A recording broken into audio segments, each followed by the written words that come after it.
Telugu మ్యాట్రిమోనీకి thanks చెప్పాలి. 26 ఏళ్ల క్రితం ఇదే తెలుగు మ్యాట్రిమోనీ ద్వారానే వేళమ్మకి పెళ్లి చేశాం. పెళ్ళంటేనే తెలుగు మ్యాట్రిమోనీనే. ఉపాధ్యాయులపై చంద్రబాబు సర్కార్ కత్తి కట్టింది.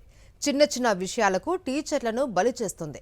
ఇప్పటి వరకు 22 మంది ఎస్సీ, బీసీ ఉపాధ్యాయులను సస్పెండ్ చేసింది. సర్కారు తీరుపై ఉపాధ్యాయ లోకంతో పాటు విద్యార్థుల తల్లిదండ్రులు ఆగ్రహం వ్యక్తం చేస్తున్నారు. నిర్వహణ లోపాలను సరిచేయకుండా వేధింపులకు దిగడం చంద్రబాబు ప్రభుత్వం అసమర్థతకు నిదర్శనమని మండిపడుతున్నారు. ఉపాధ్యాయులపై చంద్రబాబు సర్కార్ కక్షగట్టింది. లోపాలను విద్యార్థులు ప్రశ్నిస్తే దానికి టీచర్లను బాధ్యులుగా చేసి వేధింపులకు గురి చేయడంతో పాటు సస్పెన్షన్ బహుమతిగా ఇస్తోంది. మీరే రెచ్చగొడుతున్నారంటూ నోటీసులు ఇస్తోంది. బదిలీ అయిన ఉపాధ్యాయుల్ని రిలీవ్ చేయాలని కోరినా నేరమే అంటోంది. ముఖ్యంగా ఎస్సీ, బీసీ ఉపాధ్యాయులను టార్గెట్ చేసి వేధిస్తోంది.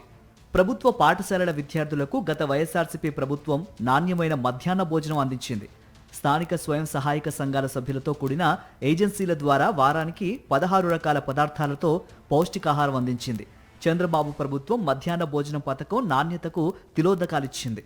దీంతో పలుచోట్ల విద్యార్థులే రోడ్డెక్కి నినాదాలు చేయటం, కలెక్టర్లకు ఫిర్యాదు చేయడంతో ఇందుకు కారణం ఉపాధ్యాయులేనని ప్రభుత్వం కక్షగట్టింది.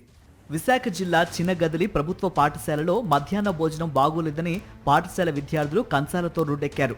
గత ఏడాది డిసెంబర్ 8న కలెక్టర్ కార్యాలయం తలుపు తట్టారు. దీనికి ఇక్కడి ఉపాధ్యాయులే కారణమని 2 ఉపాధ్యాయులను సస్పెండ్ చేశారు. డిసెంబర్ 13న వైఎస్ఆర్ కడప జిల్లా ఎదురవారిపల్లి ప్రాథమిక పాఠశాలలో మధ్యాహ్న భోజనం వికటించి 10 మంది విద్యార్థులు అస్వస్థతకు గురయ్యారు. ఇక్కడ ఉపాధ్యాయుల్ని నిందితులుగా చేసి సస్పెండ్ చేశారు. కళ్ల ముందు జరుగుతున్న తప్పులను ఎత్తి చూపినా నేరమే అంటోంది కూటమి సర్కార్. ఇలా ముగిసిన విద్యా సంవత్సరంలో 22 మంది ఉపాధ్యాయులపై వేటు వేసింది.